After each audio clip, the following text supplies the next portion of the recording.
Dog. We back. Welcome to the Double Dribble podcast with Destin and Drew. Of course, I'm Destin. I'm Drew. That's Drew. What was it? What's this? Episode 5? Episode 6? I think it's episode 5. Now this is going to be the play-in edition or playoff preview / play-in. Sir. All right, so let me see. I got the playing schedule right here. Yeah, so first play-in game. Who's playing first? I know it's so tomorrow. Game 1 is actually going to be. It's actually Brooklyn and Cleveland. That's the first game tomorrow. 7 versus 8. Mhm. They're playing for that 7th spot. Yeah. And of course on TNT. So Who you got, man? yeah. Obviously I got the Nets winning. No Jared Allen still. I don't see I would be very surprised if they lost this game. Like, they're at home. I feel like Darius Garland, he's gonna play, but he got banged up last time they played. And they're relying on, I think they're just gonna be relying on too much from their young guys, and I don't know if they're ready to do it. Yeah. Of course, their defense is still suspect. So there's a scenario. I guess it would take Garland would have to go crazy. You have to drop 30 to 40 or something, because I just feel like Katie's gonna go off. He's gonna go off this game. I don't know. And it's just if the Cavs were to win this game, it would just be what it would be. It would be crazy if they won this game. Yeah, I feel like this is probably the easiest one to call out of all the playing matchups. I just can't see Brooklyn losing this game. The Cavs are without one of their most pivotal players on both ends, really.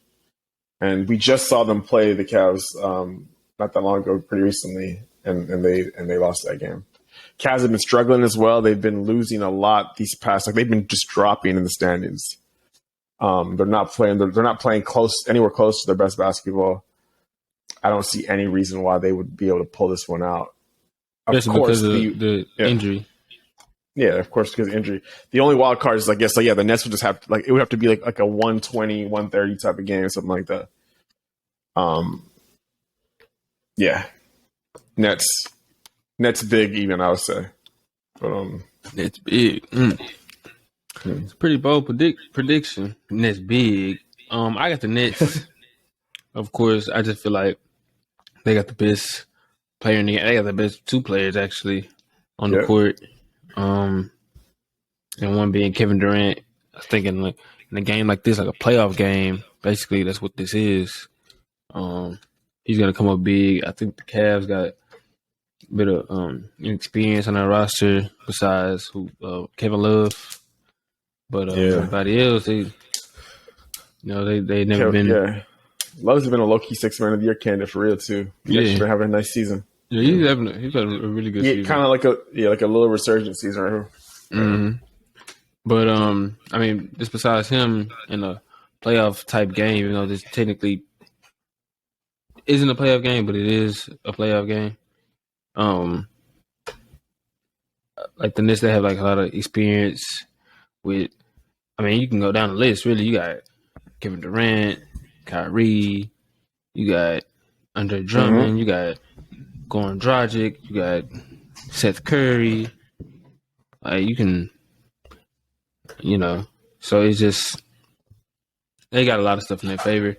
I just feel like Cleveland, Jared Allen, that is a huge. Jared Allen was an All-Star this year, so you basically missing an All-Star in this type of game, and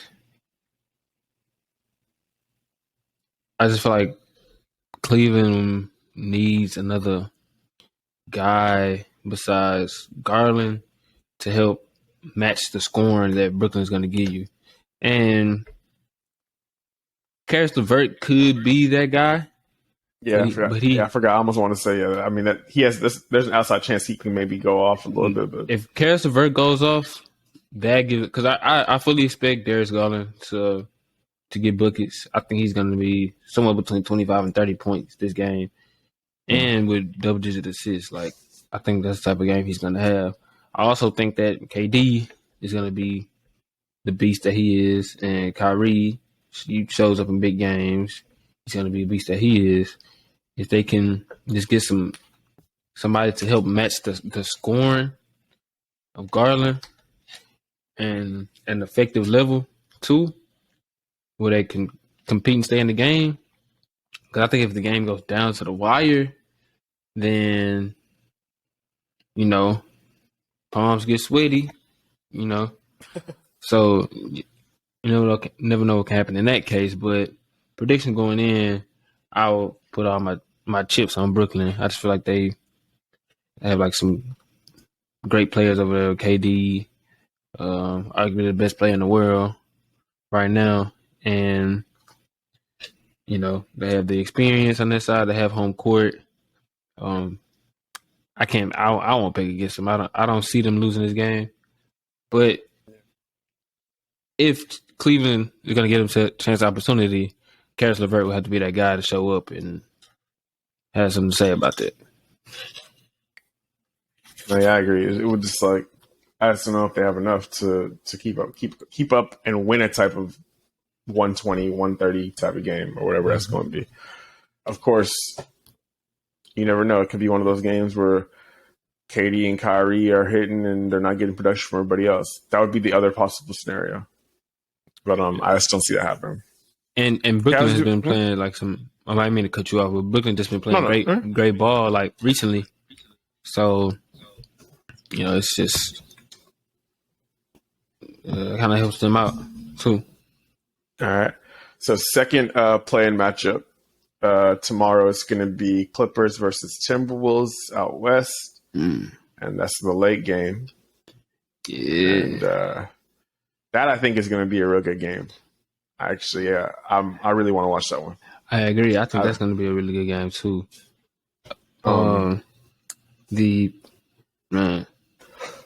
Minnesota. This is the one thing I hate about the playing whole scenarios because I personally I think it's entertaining.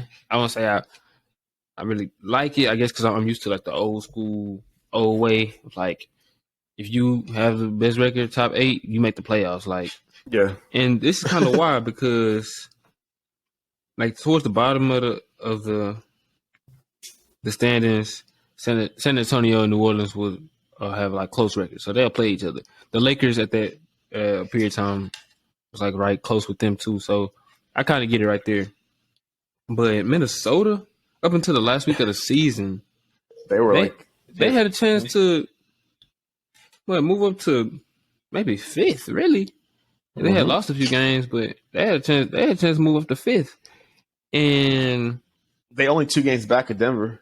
Like literally, only 2 games back. They 4 games up on the Clippers, and they kind of had to play for their playoff lives. Like that's I don't know if it's like a 1.5 to 2 game difference. Okay, 4 games, you still have to play to get in. I don't know if I really a fan of that, but I'm a fan of basketball and competitive basketball, so that's why I definitely be tuned in to playing. But with that being said, I pick Minnesota to win this game. They have a lot of firepower offensively. Like they have like Carson D. Towns, you got Ket, you got D'Angelo Russell, Malik Beasley, he can get you some buckets. They still have Patrick Beverly playing good defense over there, along with Jerry Vanderbilt. He from out here in Houston, and they can light it up on you. And I just don't feel like the Clippers. They have that one star in PG, but like Minnesota, they can weigh on you too.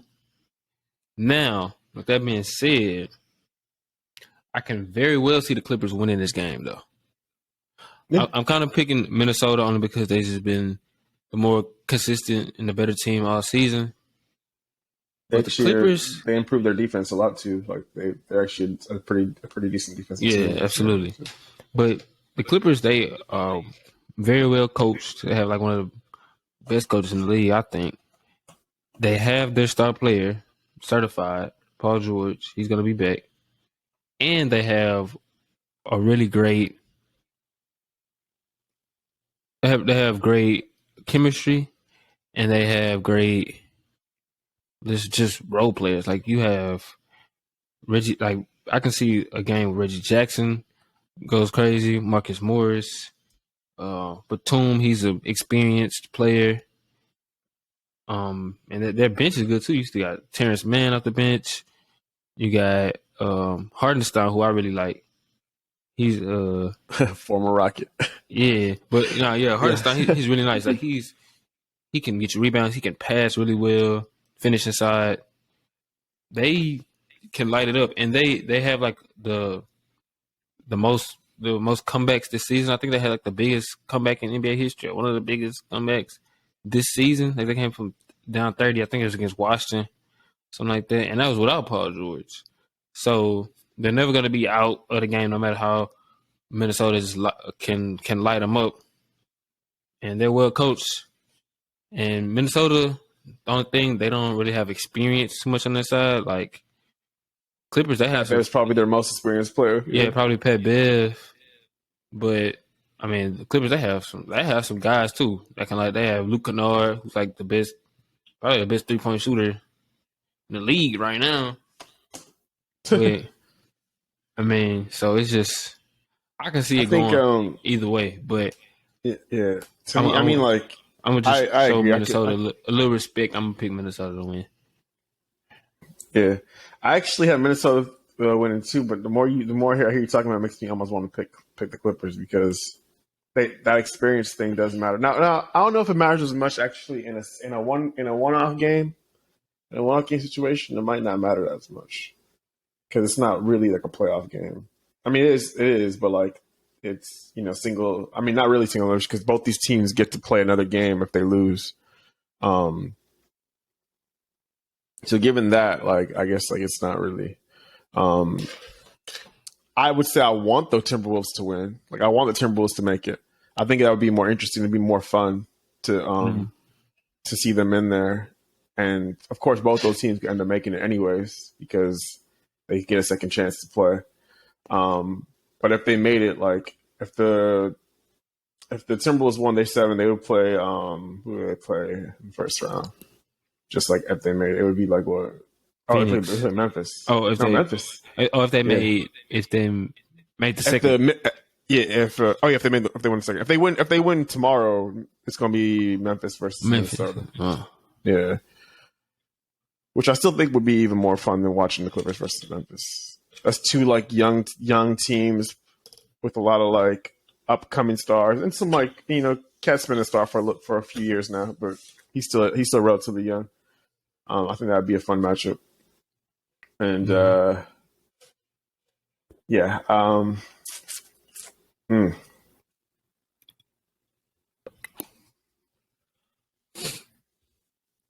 Oh, you changing your pick?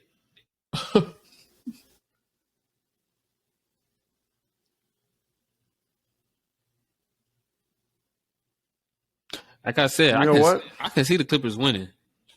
Yeah, the more I'm thinking of it, I'm like,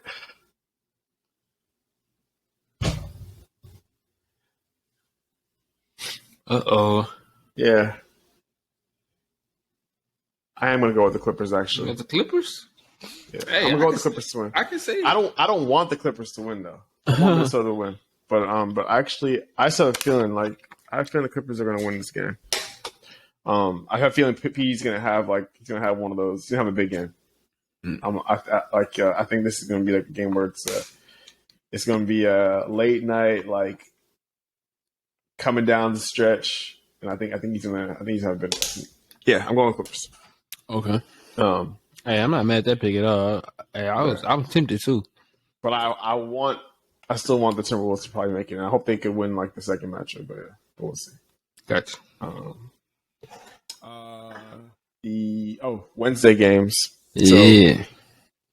first game, Hornets versus Hawks. Ooh. Yeah. That's gonna be a fun game for sure. I'm gonna be tuned into both of these games Wednesday night for sure because I'm gonna be off. But man, the Hornets have had the Hawks number or Trae Young's number all season.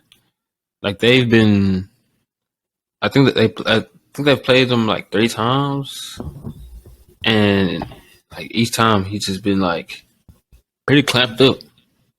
Like, I don't know what it is about Charlotte. Charlotte isn't a good defensive team by any means, but they like kind of handle Trae Young. In this game, though, I don't think that's gonna happen. I was just thinking, like a playoff type setting and a high intensity game like this. I think Trae's gonna show up. He's gonna be great. That being said, though, I'm still picking Charlotte to win this game because neither one of these teams can really defend. Charlotte is capable though. Yeah, they're more capable than they have a lot of firepower. Like offensively, they got at least maybe like 6, 7 guys. Or maybe I'm stretching a little bit. Maybe about 5, 6, maybe 7 guys who can get you like 20 plus points. And one of them not playing. That's Gordon Hayward. But I'm talking about you have which is here we go again. Gordon Hayward out. Yeah, but you have like LaMelo. You got Terry Rozier. You got Miles Bridges. Kelly Oubre can get some buckets. PJ Washington can get you some buckets. Montrezl Harrell, another guy out there who can dominate the paint. They just have so much firepower.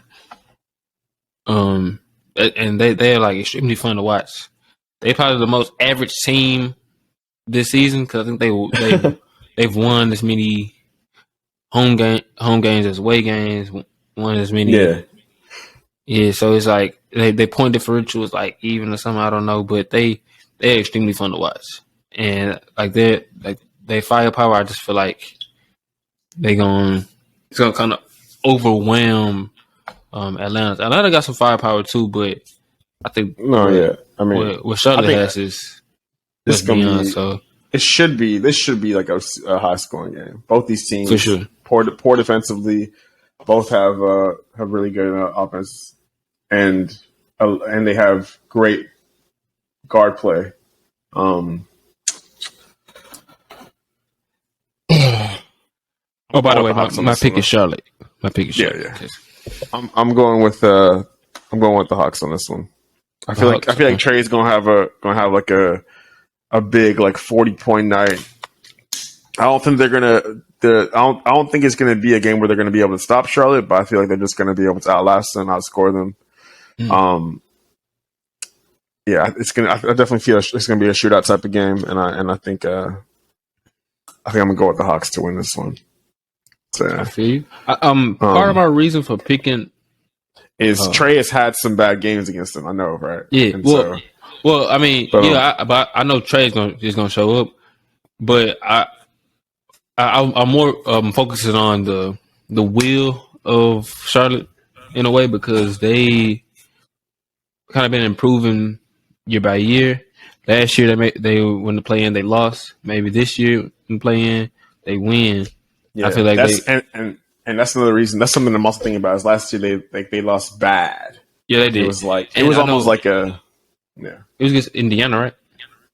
Yeah, and it was kind of like a head scratching type of loss too. It was like it was.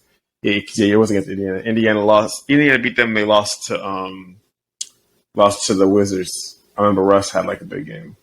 Yeah, but it was. I know like LaMelo played with like Like his injury. wrist wasn't right. He came back. He was able to play through it, but he was kind of hurt. So and he's been balling these last few games. So definitely taking his PRA for this game coming up. But yeah, it's I think this should be another like close game as well. mm-hmm. But yeah, Yeah, I just think kind of just based off like their will to improve from last year, especially how they went out. They pretty motivated to win this game I feel tomorrow. like in the Hawks are almost like an opposite situation. Like they had such a great surprising season last year, and now they're just barely trying to make the play. They've been playing like basically they've been playing playoff basketball for the past like 2 or 3 weeks because they've been trying to just like barely make the play. Yeah, and it's pretty interesting up until yesterday. All the seeds could have shifted. yeah, Like Brooklyn, they seventh right now, but they like all those other three teams, Cleveland, Charlotte, and Atlanta, all won yesterday. So if Brooklyn lost, they would have been 10th. So that they was battling really into like the last second to it for where the seeding would be. So they all these teams have kind of been like ramping up and getting ready for this. Yeah. The only team that really has been Cleveland. They've just been dropping. Yeah, I remember they were like a fourth spot at one point. mm-hmm. They won a couple of games to kind of to stay with to get them chance get a chance to not fall out of the 8 spots. They have like 2 shots at it. Yeah, at least they won enough. Even though they've been losing what they've been winning, they won enough to be able to do that. So for this next game, San Antonio, New Orleans, probably the most boring of the 4 games. I'm gonna peep it just because I'm gonna be curious. Yeah, I'm definitely gonna be tuned in. I got some guys I like watching on both sides. I like DeJounte Murray in San Antonio. I like Keldon Johnson in San Antonio. And in New Orleans, I like, of course, my boy Ingram when he played for the Lakers. So it's it'd be really interesting. I think it's a late game, the last playing game, but definitely gonna be tuned in. It could be some high intensity. I think this game, most people picking New Orleans. I'm gonna pick New Orleans. I just feel like they just have more firepower when it comes with CJ and Ingram, and they've been when Ingram plays in their games, I think they're like slightly above like 500, and when he doesn't, I think they're like 11 games or something like above 500. So it's like when Ingram plays and they still missing Zion, they are fair like a little above average team.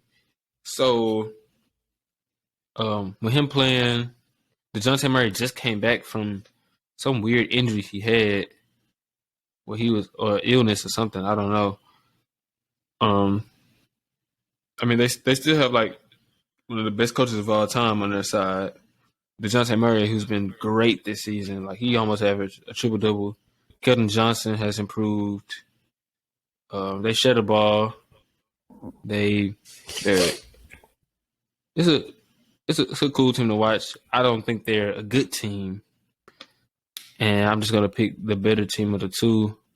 With the team that has Brandon Ingram, CJ, who's kind of like they're like all-star caliber type players, and you have Valanciunas, who's a really good center. And I just don't see how. And New Orleans is at home, so I gotta roll with Pelicans for this game. I think Brandon Ingram is gonna show up really big. So I want the Pelicans to win this game, and they should win this game. They have, I mean, probably the 2 best players playing in this game. Oh, you can make an argument for DeJounte Murray being the second best player. But if there's a game that I think the Spurs would win, it's this game. And I think this. I'm actually gonna like one of the things. I think this is gonna be the lowest scoring game of the day of like all the playing games. And I have a feeling like Popovich is gonna have them like it's gonna be like a very slow paced type of game. And I don't think that. I think they're gonna be able to. I mean, I don't think they're gonna do anything, obviously, but I think they're gonna win this game. I think they're gonna. I know that they beat the Pelicans already this year. Like I think 2 times. They might have beat it. Might have been 3 times actually. But I know that like they played well against them this year already, and that Pelicans team has a lot of inexperience. Yes, they have CJ McCollum now. Ingram doesn't have a lot of experience as far as playoffs goes, but he is shown that he has that ability to go off. But I just have a feeling like they're not gonna like it's gonna be a really disjointed game, and it's gonna be slow tempo, and I feel like the Spurs are gonna kind of control the game. And I think DeJounte is going to have a really big night. And it'll probably be like the one thing that they'll have this season to tip their caps. Like, oh, like that's Greg Popovich, doing what he does kind of. I have a feeling like it's going to be one of those type of games. And so that's probably like to me, like the one thing that like the one pick that I just have like a feeling, like I have a strong feeling like it's good, like the Spurs are going to win that game. I would say that out of all the teams that like, apart from the Brooklyn one, I kind of feel strongly. I kind of feel strongest about this one for some reason. But yeah, we'll see. About that prediction? Yeah, the Brooklyn one to me feels like it's an obvious thing. But I feel like this one, I actually feel like I said the Spurs are going to win this game. But we'll see. We'll see, man. And then I hope, because I want the Pelicans to be in there, just make it more fun if they are. I hope they could win. Their. Well, we'll see who they end up playing. Yeah. Well, we'll see. That's a bold prediction right there. San Antonio, I mean, I thought it was interesting. I thought about it for a second, but the Pelicans should win this game. The Pelicans have the best players. They have probably the two. I mean, I would say they have the best player. You could argue they have the two of the best players in this game. But I think that I think that for a one-off game situation, I can see Popovich coming with the kind of game plan that can be very effective, and that it can be executed against the Pelicans. We'll see. But I would say that if anything, the one thing I do feel strongly about this is it's going to be a low scoring game and it's going to be very slow paced, and it's going to be it's not going to be the most fun game, but you're going to be like, damn, like who's going to win this game? You're going to be watching so yeah. I'm gonna be told then. All right. So those are the playing games. Those are just our early predictions on what's going to happen Tuesday and Wednesday. We don't know exactly the full who's going to be playing on Friday to make those last 2 spots, because the loser of those games are going to have one more chance, at least in the 7 or 8 spots. Yeah. But that's as far as the playing goes. Now we do want to touch on. We don't know who all the playoff matches are going to be, but we want to touch on who's going to be playing in that 4-5 matchup. And on that 3-6 matchup in the East and the West. And so as far as like we can go which conference you want to start with first? Because we can go either way. We can go. I want to start with the East. All right, let's start with the East. So East, let's do the 3-6 matchup first. The Bucks and your Eastern squad. The Chicago Bulls. Let's write put them in the obituary right now. It's just like RIP. I'm kind of hurt because this was supposed to be like, Lonzo, my guy. This was supposed to be his first like. I feel like the Bulls had 3 seasons this year, straight up. It legit felt like they had like the start of the season, like they were just like looking so good. They were looking like a surprise team. They had so many young guys playing good. Everyone was having a breakout season. Levine was looking like a certified star. DeRozan had that resurgence.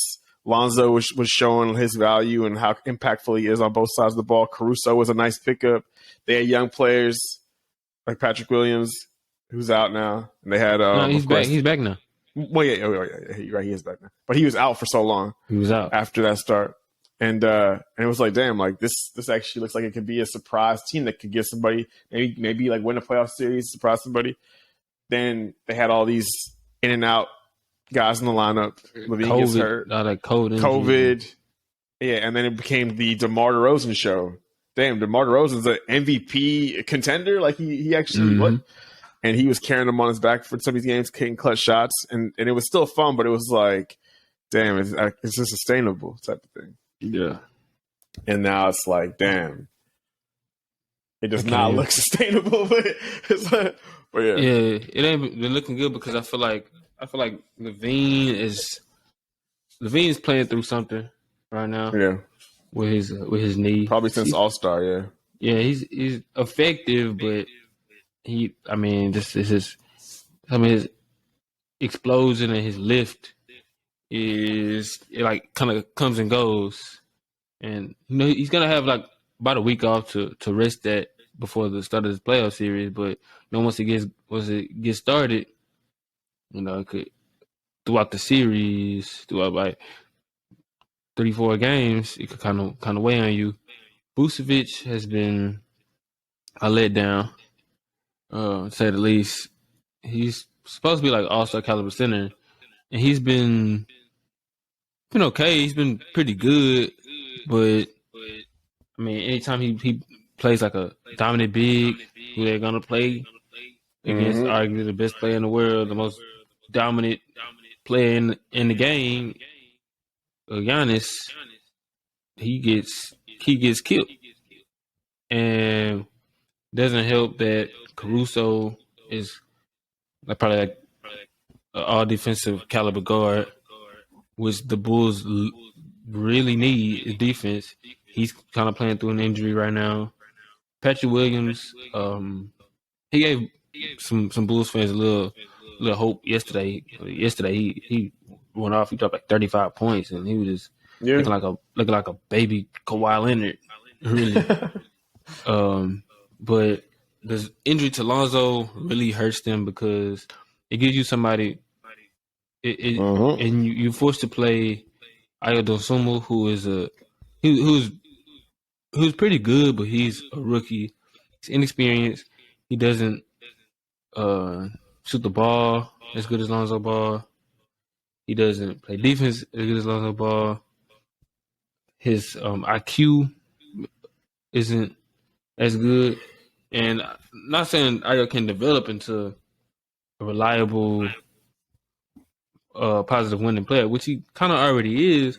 But in order for you to win the playoff series to give yourself a shot, you need players like that. Even though Lonzo, this will be his first playoff series, he's like a guy who can be like an X factor, like that you need. No, for sure. But yeah, they've been extremely like. This is this the way they've been playing. They're not playing their best basketball going into this. Exactly. You want to be playing like your best ball right now, and this is. They're going up against a team who's started to play like a lot better recently. So not just that, they're going against the defending champions. Yeah, defending champions. They have the experience. They have arguably the best player in the league. They have home court, and it's just I just don't want to see them get swept. Yeah, it's not a matter of if to me. It's a matter of how many games, Yeah, it's not a matter of if at all. I feel like some of these games could be close. Yeah. I can see a game where DeRozan kind of takes it over, and then that's probably the game that they'll win. But like, I wouldn't be surprised if like they like, damn, they have like a big game one and they steal game one or something. I wouldn't be surprised if that happened. I could see that happening, but then I could see them losing like 4 straight or some shit. Like, so I can see that. I can see that happening too. Yeah, because the Bulls, they just haven't been able to beat the contending teams this year. That's just a fact. So it's Yeah, that's been a huge knock against them. Is their record against teams in the playoffs, and so I got Bucks in 5. I think the Bulls get 1, probably at the United Center. yeah, I'm feeling the same. Gentlemen sweep. Gentlemen sweep. I feel like if they were fully healthy and playing a little bit better, but like it's just like there's too many like question marks to them. Yeah, I have like the exact same thing. Bucks in 5 as well. The other Eastern Conference matchup. Now this one has a potential to be very interesting. This one is juicy. Yeah. The Super juicy. 4-5 matchup. Sixers versus Raptors. And Raptors actually beat them the last 2 times they played. Very, very different games too. Like the last time they played was like a super high scoring game. I remember I watched that game. Sixers were up big early, and they got back in the game, and then it was just like back and forth, and then Raptors ended up pulling away in the end of the game. And then the game before that, it was like I remember that game was the game when Embiid and Harden were probably had their worst games of the season. They both were complete garbage in that game. And I remember like Harden had that offensive foul. It was like it was like an 85 to 82 game. It was like a really low scoring game. I remember. It was an early game too, right? Yeah, it was like an early day game. But yeah, they won both those games though. And one of the things I would say, so like for me, the biggest problem that they have, well, they have 2 problems now. The Nets, not the Nets. The Sixers, they're gonna be without Thibault in those road games because this man, which is killing me, he got vaccinated, but he only got one of the shots. Wait, is that true? Yes. Go look. So it turns out that he did get the vaccine, but he didn't get both shots. So he's just stupid. Yes. I thought it was like he just didn't want to get vaxxed. No, that's not actually the truth. Like, are you standing on principle or? Yes. You already got one shot. He's just not fully vaccinated. That's the only reason why he can't play. If he had just gotten the other shot, he would have been able to play. You already got one shot when you don't get the second shot. Exactly. This man was tripping. He was tripping, man.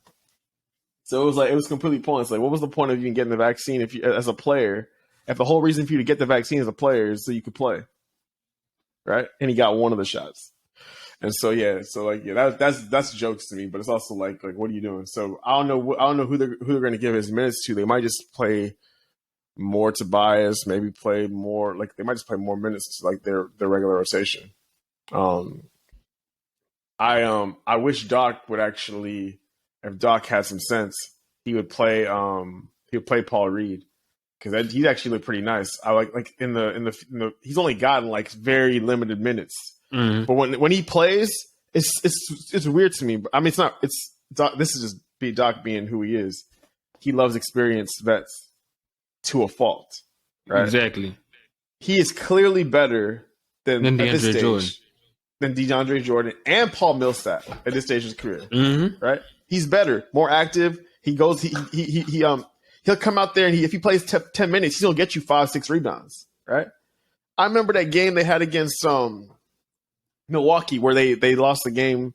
Like they pretty much their starters were winning the game, but when Harden and RB went to the bench, that's when they lost the game. Like end of the third, going into the fourth quarter, the Bucks had a huge run. They were up. I think the Sixers were up like 10 going into the fourth. And then they rested Harden and Embiid to start the fourth. And Giannis scored 17 straight points. Harden came back in the game. They were down 5. And it was nip-tuck going down to the end of stretch. And Embiid came in after, later, 3 minutes after Harden. I'm like, why did he have both of them on the bench together? And he had Paul Millsap guarding Giannis for 8 minutes. Paul Millsap guarding Giannis for 8 minutes with Embiid and Harden on the bench. And this man scored 17 points straight on Paul Millsap. And not only that, Paul Millsap had 0 rebounds for the game. Terrible.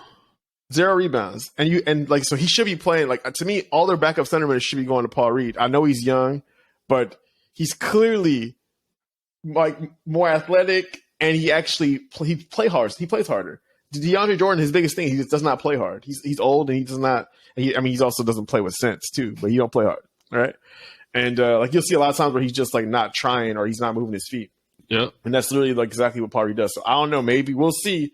The only thing that like gives me pause is that I don't know if you saw like so they had their last game of the season. They rested Embiid and Harden. Mm-hmm. They played Paul Reed. This man had like 25 and like 8 and like two or three steals, right? Mm-hmm. In that last game. And Shake Milton and Tyrese Maxey both had great games. Yeah, Shake has been starting to look a little bit better too. But did you see what the post game when they asked Doc about? Yep. I'm like, come on, man. What? When I play bigs, I'll play DeAndre. When I'm playing a smaller center, I'll play Paul. I'm like, DeAndre isn't good against There's a reason anybody.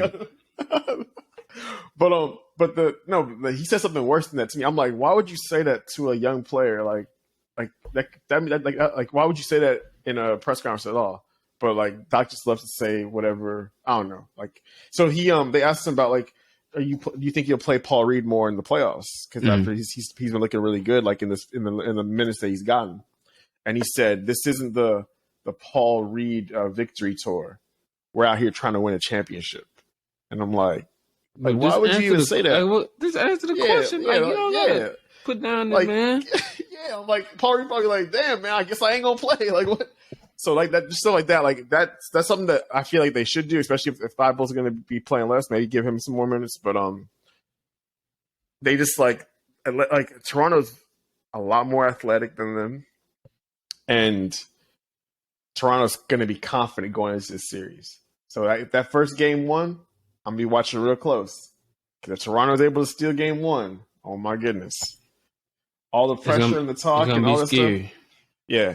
So I'm gonna be watching that close, but I go just what I think is gonna happen. If I just pick it like what I think should happen and what I think will happen, I think Sixers are gonna win in 6. But that game one is gonna tell me a lot because so there's gonna be 7 days off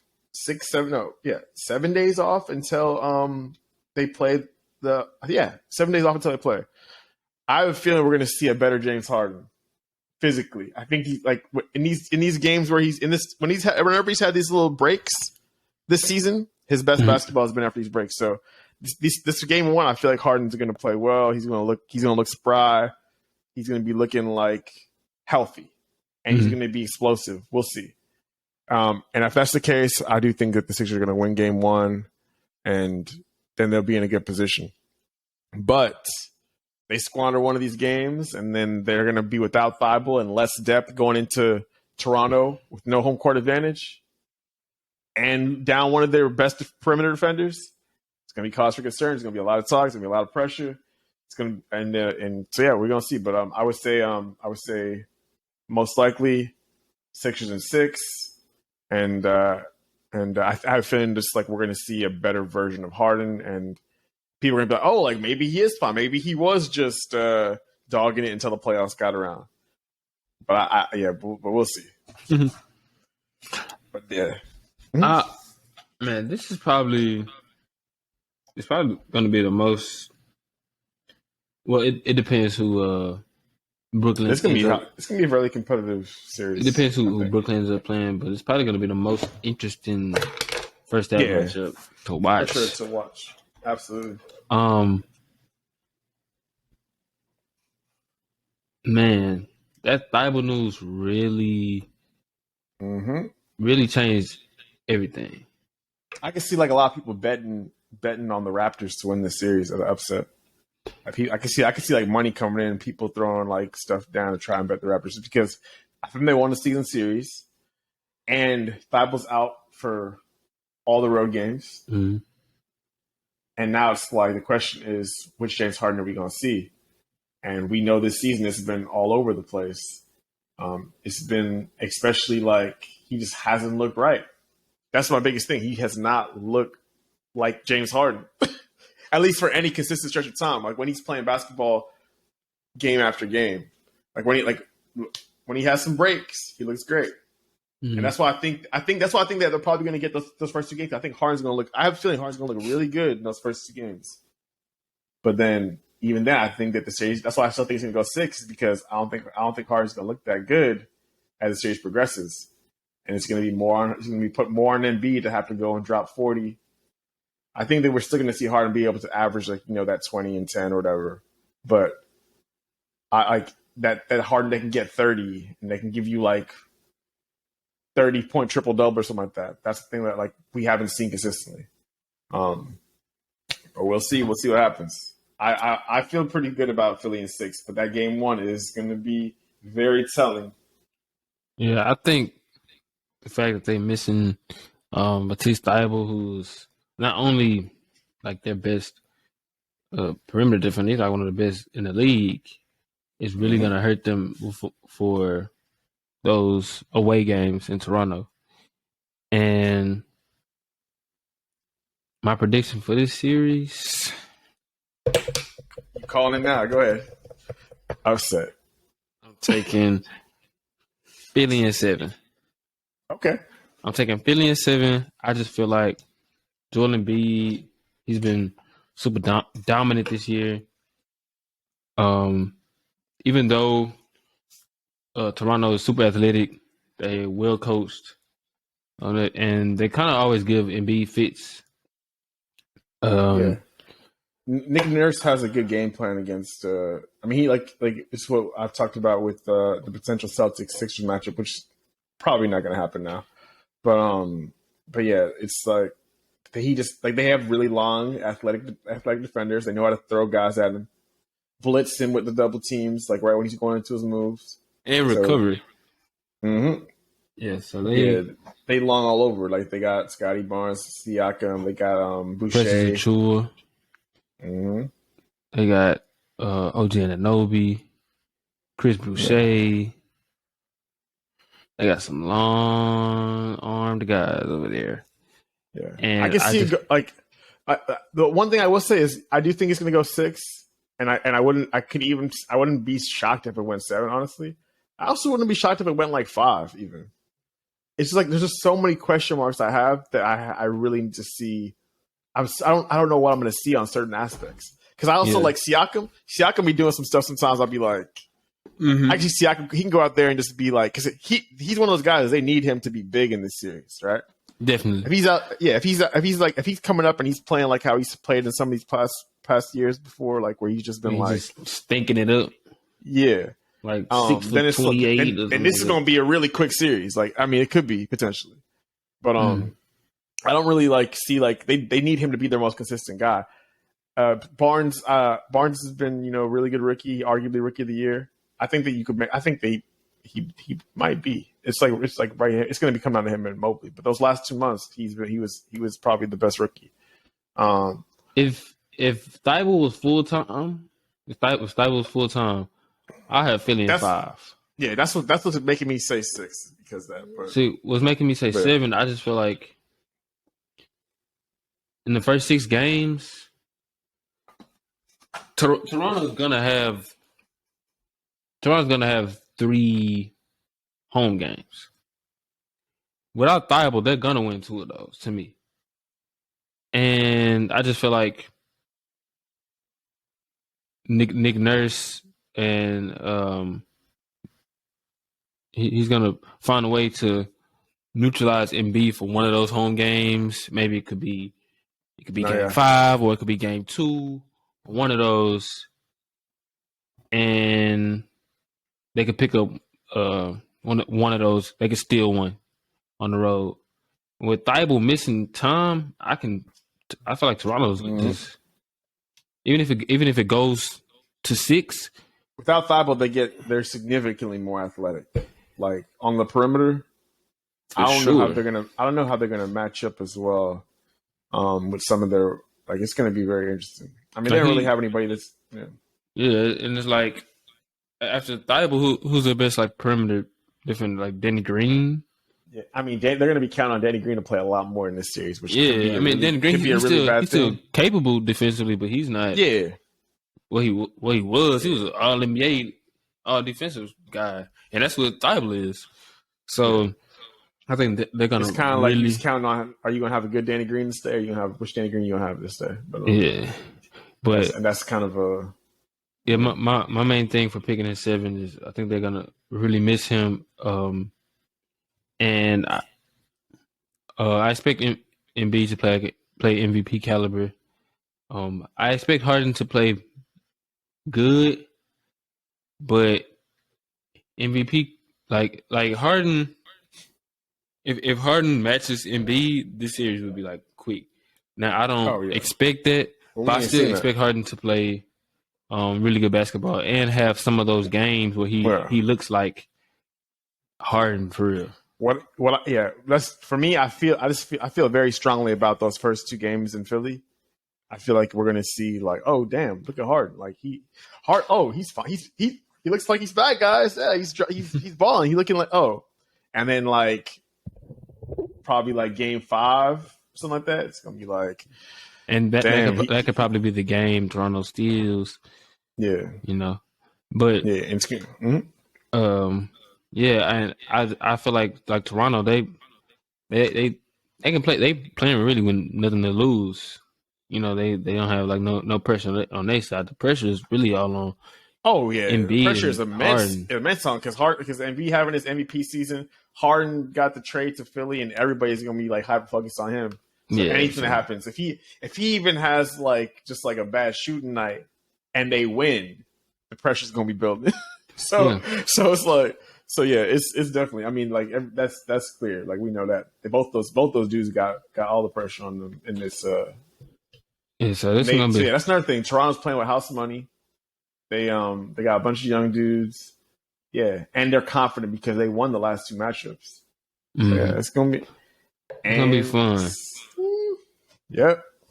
So yeah, but my pick, I just feel like Harden and Embiid, they're gonna do enough for them to win this series, along with Tyrese Maxey. So I'm gonna go with Philly at 7. All right, we over to the West and the 3-6 matchup: the Warriors and the Denver Nuggets. Jokic versus the Curryless Warriors right now. Yeah, so is there like a timetable on if Curry's going to be available for the series or? Nope, they're still up in the air. Well, that changes things. Yeah, I feel like I think if the series goes long, then he probably could come back, but he's most likely going to be out.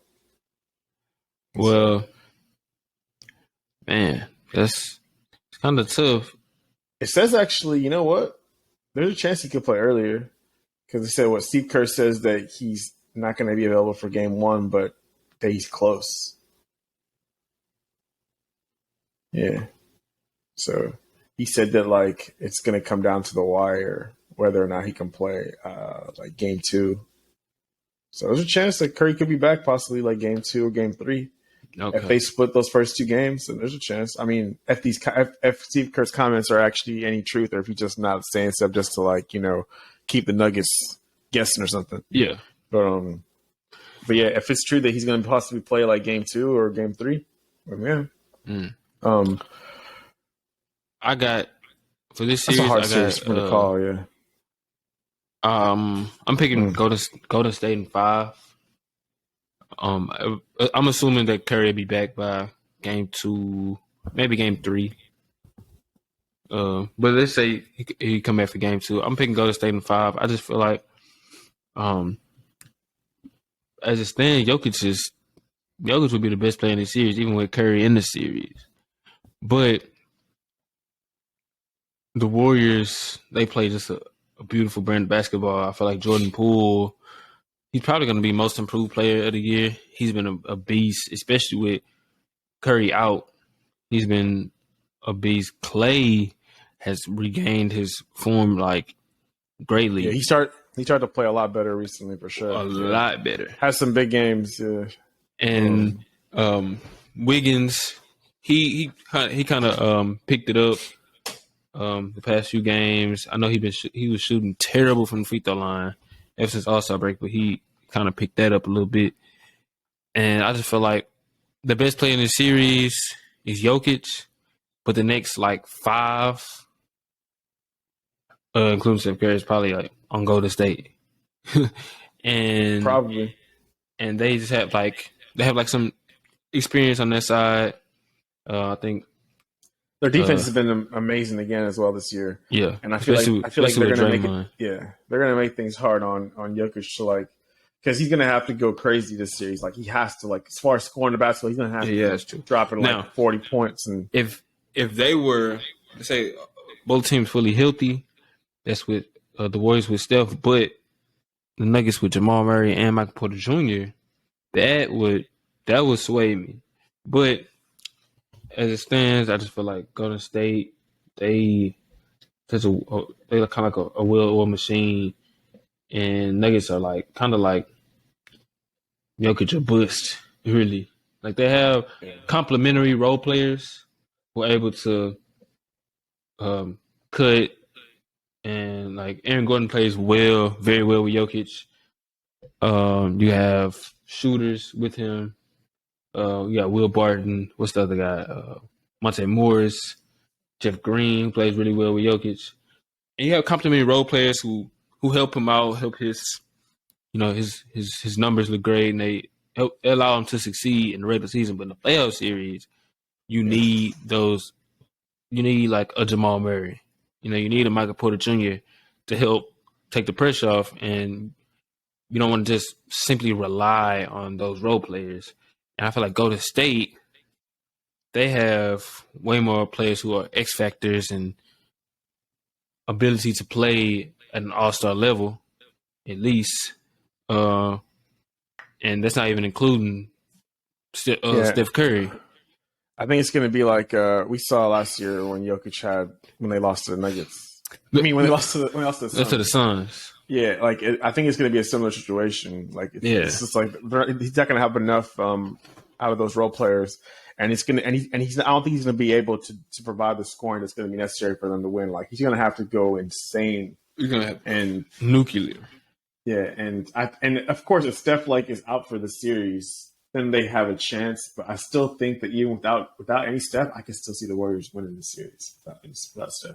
Just because I don't see them losing. Just because they're so good defensively. I got Nuggets losing in 6, but yeah, so Warriors in 6 is what I'm feeling. Okay, yeah, you got Warriors in 6. I got Warriors in 5, but we both got Golden State. So, man, and this one, what happened last night shook everything up. Yeah.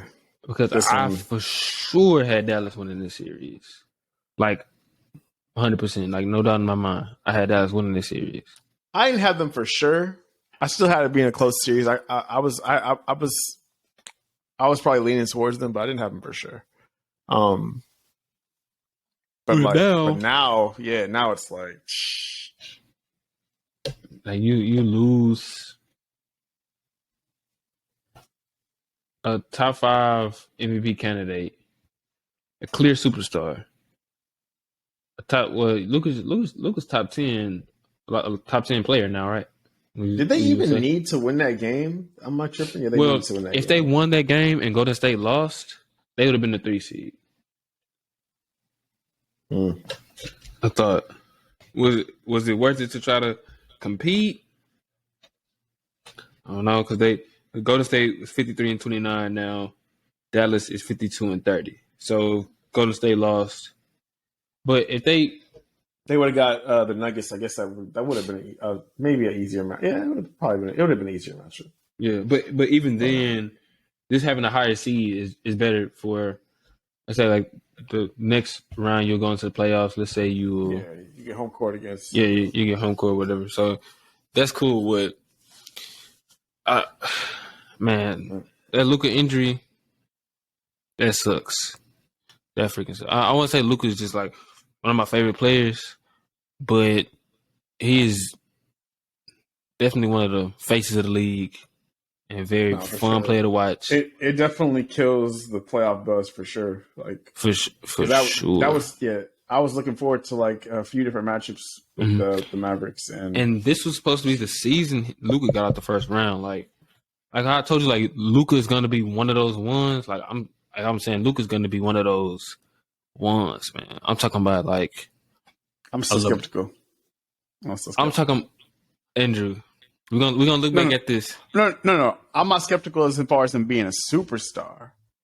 Like, I mean, being I one think of he's those already ones. there. Yeah. I think he's already there. I'm talking about being one of those ones. Like, because to me, when you say that, you're talking about like. I'm talking about LeBron. Like, I'm talking about Kobe. Yeah. I'm you're talking about all time like. Yeah, like. I think he's gonna combo type thing. I think he's gonna be one of those ones. Like, I'm not there yet. I'm not there yet. But like he can be like, I'm talking about like a top 10 all time level. And I thought this was gonna be the next chapter in his career, like the next mark. Like his first year in the playoffs, they lost to the Clippers. Then lost to the Clippers again. And then the next year, they took the Clippers 7. He was awesome in that series, great. He just lost two other really great players on the opposite side. They came real close and they lost. This year, it's like you playing against a team who might break it up after this year. You know, it was rumors about it's been like some weird stuff going on with the Jazz. Yeah, like all the stuff between Donovan Mitchell and Rudy Gobert, like the Jazz, they almost won 50 games. Like the Jazz are a good team, but I just feel like the way Dallas been playing, the way they've been defending, and the level Luka's been playing at, and combined with the way the Jazz have just like kind of like fell apart. Like it kind of remind me of, they kind of in a similar position of like the Bulls in a way, except the Bulls they had injuries and they aren't near like the point of breaking it up. It's just like it was like kind of inevitable, but in this case it's kind of like, let's say the Bulls are about to play the Bucks and Giannis just got hurt, then it's like. You don't know, but now that's kind of the case with this one. The Jazz playing, but even worse, the Mavericks, and Luka's hurt, and that sucks. And how it's looking right now, we can update our predictions as the series as the series starts and goes along. Mm-hmm. But without Luka, I don't see a way they win this series. Like they have. They have other good players. You got Jalen Brunson. You got Spencer Dinwiddie. I really like Dorian Finney-Smith a lot as role player. I'm gonna argue to say in my head, like I don't think it's gonna be a sweep though. But I got the Jazz winning in 5.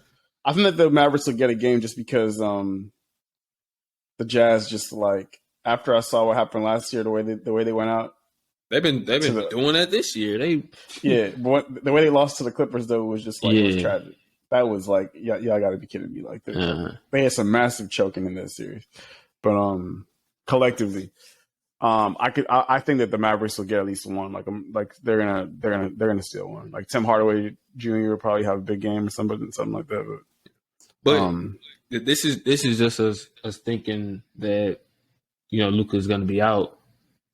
Which what it seems like, but we'll be here to update as it goes along. Oh, I hope he's able to. It's not significant. They saying right now. I think it was. I don't know if it was Shams or I don't know who, but they said there's no timetable for his return or something like that, and that doesn't sound good. But yeah. So now, if Luka becomes available and it's not really that serious, that changes everything. We have to talk about this again. That changes everything. Yeah, but as it stands, he's out. He's out for game 1. He out for game 1. He ain't playing. Yeah, like they haven't ruled him out, but they pretty much said like the comments, he ain't playing. You have a calf strain, you ain't playing game 1. But if it's like a really minor, like lower level, like not that high of a grade of his calf strain, maybe he'd be available for game 3. And if they could maybe steal one of those first 2 games, you never know. But I feel like there's like a good amount of days until that first game. So maybe he's available for game 2. Maybe like about a week. He got about a week of rest. Maybe that strain starts to heal up, feel a little bit better. Misses game 1. If he's available for game 2, and if they only down 1-0, it's still whole nother take on the series. But Yeah, but as it stands, I'm gonna pick Utah too. yeah. I may want to. I'll say the same 5 games, but this probably like the only series where it's kind of like TBD until we get a real update on because on that bad man Luka Doncic. It's for me. Yeah, for me, it's the complete opposite of the Warriors series because we don't know the same thing with Curry. We don't know when he's gonna play, but like we just feel like the Nuggets are almost like in that situation with Jokic that Luka would be in, kind of if he was playing. Like he's going to be required and asked to do a lot, and I don't know if he's going to be able to deliver. But we shall see, man. We shall see. I just don't. I'm kind of mad that injury happened. That sucked. That was because now we got Curry's going to be out for some games probably against in the Warriors series. Luka's going to be out. Who knows? Hopefully not the whole series. Yeah. Just like. Yeah, it was almost there. The injuries, but so just quick recap. You had in these matchups in the play-ins. Let's go over real quick again. Atlanta versus Charlotte. You had Charlotte, the Hornets. Charlotte, Brooklyn, Cleveland. I had Brooklyn. Spurs and Pelicans. I had New Orleans. And Clippers and T-Wolves. You had. I got the Wolves. I had the Clippers. I had the Spurs. I had the Hawks. The only thing we agreed on was actually Brooklyn winning. And the 4-5 matchup in the East, you have 7 games, Sixers winning in 7. I have Sixers winning 6. And then in the 3-6 matchup, you had the Bulls. At the Bucks in 5. Yeah, I'm tripping. I wish. Yeah, Bucks in 5. And I have the Bucks also in 5. 4-5 matchup out west. We just talked about that. We both TBD on that one, but right now it's looking like Utah. Jazz in 5. Mm-hmm. And I think we both had. I had the Nuggets losing in 6, but we both have the Warriors though. Yeah, I got Golden State in 5. Yeah, and so we're just waiting on the play-ins to figure out what's going to happen. Because I feel for Luka, hope the man is able to come back. That's a bad man right there. This is going to be a part of his legacy, his story. It's going to be great. Damn, please, Luka, come back. You prepping for the post-LeBron fandom, aren't you? I just feel like he's going to be one of them ones. But, I mean, like, really, like, Luka, he's not even one of, like, my favorite, like, up and coming. Like, I love watching Jason Tatum. Yeah, I feel like Tatum, he has to show me that he can be at the level of Luka for me to kind of make that prediction about him. I'm a Tatum fan as well. I actually like. Yeah, I like Jaylen Brown a lot too, but Luka, I don't know. I guess because I didn't really follow him as much. That's why I'm not a huge fan. I'm a fan of Luka, but he's not like one of my. Oh yeah, this is gonna be my guy. But I can't deny the greatness and everything that I expect that he's gonna be. Like I can see Luka being like back to back MVPs, like that type of guy. And I think Giannis can develop into what Luka is now, already a superstar, top 10 player. And then, then you'll start seeing me with some crazy Tatum predictions and stuff like that. But Luka, yes. So they need a strong calf right now. But, we'll see. Still a little TBD on that Utah series. Even with Luka out, because Utah, I don't know. Nah. If Luka's out, I'm not gonna hold him that much. If Luka's out, I'm picking him to win. But I'm surprised you picking the Jazz to win anything, even though your hatred for them. Oh, I hate them. Don't worry. I would love for Luka to be out the whole series and then lose. Mm-hmm. Bless me with that.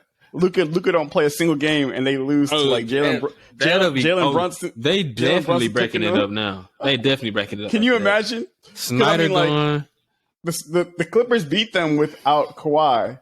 Imagine losing to the the Dallas Lucas. But at least the Clippers had Paul George. Yes. Imagine losing to the Mavericks without Luka. Like literally, like they are definitely the Lucas. backing up now. Like Snyder is gone, Gobert or Mitchell gotta be gone. That would be pure comedy. I'm actually gonna watch. I'm watching that first game, literally rooting just for that. I want to see the Mavericks beat them without Luka. Mm-hmm. We'll see. Prove me wrong, please. Prove me wrong. I want to see Jalen Brunson drop a career high. Spencer Dinwiddie averaging 30 for the series. Please. Real quick before we go, one question I want to ask you. So I'm like off camera a little while. We was looking at the seedings, right? The seedings. I'm gonna guess. I have a feeling what you asked me about changing the seedings. No. Okay. I was just gonna ask you, and this has been for like years, like kind of for having like be the top 16 teams. No. Okay. This has just been something that's been the case for the league for many years. It wasn't as much at one point, and then at one point it was like a huge gap. Then it kind of slimmed. And now I want to ask you, do you think the East is better than the West now? No. So, do you think the gap has? So this is what I would say. So for decades, it's been the Eastern Conference. The least and the West for literally decades. It's been the Eastern Conference. The best in conference. The West has routinely been the team with the best records and the best teams. This year, the West still has the best teams, but another thing you got to look at is interconference record. The West for years has owned the East. When it comes to when West teams play the East teams, West teams beat the East teams more often. That is still true this year. When the West plays the East, the West teams beat the East more often. The East has the worst record. But the difference, though, and this is what people are going to look at, and they're going to be like, oh, but like, look at the records of the top, 10 teams in the East, top 10 teams in the West. The bottom teams in the West have way worse records, right? Way less competitive. Yep, and so it's more competitive in the East, but the West beats the East more. The East beats up on the bottom tier West teams more. And the top West teams destroy the bottom West teams as well. But the teams in the West that win so much more, like the top 5 or 6 teams, that's where it's close in the standings. They have better records against the East, and they also destroy their own bottom. So like as far as like depth of the conference, if you're talking about like the worst teams in the conference, then yeah, the East is better there. The East has more depth. But we're talking about just like the cream of the crop of the teams. And also we got to factor in there's been a lot of injuries this year. Like guys are out. Like Steph got hurt. AD, how many LeBron. AD, LeBron. They toward the bottom, but they would definitely be in the playoffs. They would have been a playoff team. Like we know they would have been. And then also I'm like, Jokic got Chris like Paul. There's multiple Chris Paul. There's injuries to John Morant. Yeah. That's another thing. So I would say that it still is the West, but this year has been the first year that we've seen this, where like the top 10 teams in the East like are better, like as far as in like are more competitive, right? Yeah, and more competitive, but still like good records. We've seen competitive Eastern conferences where it's like trash records, right? Where it's like, damn, they're really competitive, but like they got 4 teams that are below 500 competitive, right? And this year it's like, oh damn, like they got like teams low level competition. Yeah. And so like it's gonna probably be more.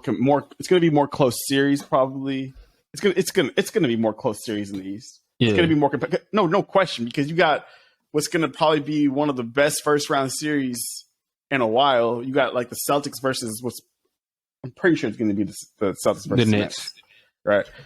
I'd be shocked if it's not, but it'll be Celtics versus Nets. The Bucks versus Bulls one's not going to be that good, but the Raptors versus Sixers one should be really good. Mm-hmm. The I don't know who Miami's going to play. Miami's going to play. We don't really know for sure yet, but like that series could still be good too. Like if they end up playing, it might not be that good actually. Well, unless Jared Allen is able to come back for Cleveland, I feel like that series could be pretty interesting. Yeah, that's true. But like that second round, like I mean, like there's gonna be some really good, That second round is going to be really fun to watch. Yeah, because if Philly moves on, it's going to be most likely Miami versus Philly second round, and then Boston and we got to talk about that series if that gets set like what we think it's going to be. When it comes, we're gonna talk about it.